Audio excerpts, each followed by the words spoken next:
A lion has been shot dead by rangers on the outskirts of Kenya's capital, Nairobi, after it strayed out of a nearby national park.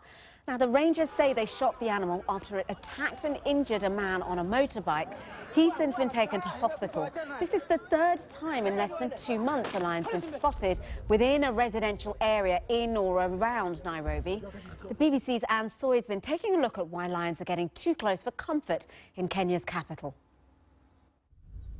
Basking in the early morning sunshine, this is Sam. Further ahead is his brother, Cheruyot.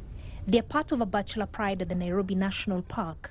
2 weeks ago, Cheru made headlines in Kenya when he injured a pedestrian along the main road leading to the airport. 63-year-old Michael Oduori was walking to work and wondering why everyone around him was running. Then he came face to face with Cheru. With it is close in my body, in my shoulder, like this. But it didn't struggle with him so much, but now it opened the mouth, trying to bring its head towards my face, to maul my face. It is when I was very much worried and cried to God, bad death, then closed my eyes. He says he lay on the ground waiting to die. Suddenly, the powerful paw was lifted from his shoulder and the lion went away. The Kenya Wildlife Service says Cheru had lost his way in the city after a night out with his brothers. They had sneaked out of the park through an opening in the fence.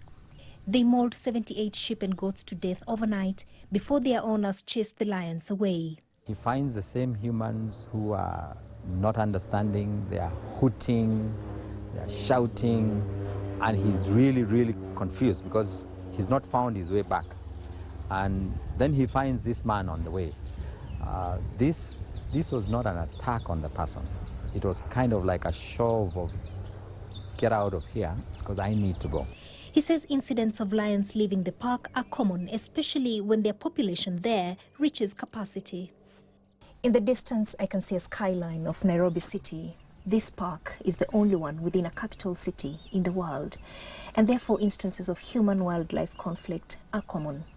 To a large extent, it's the humans who've encroached into wildlife territory.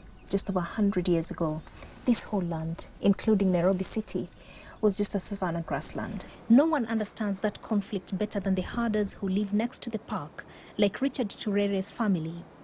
There is no fence between their farm and that part of the park. He says lions would visit them at least 3 nights a week. I discovered one thing, that every time when I was patrolling around the cowshed at night with a torch, the lions don't come. So I told myself if I could make something that tricked the lions, that I was always there, but I'm not there.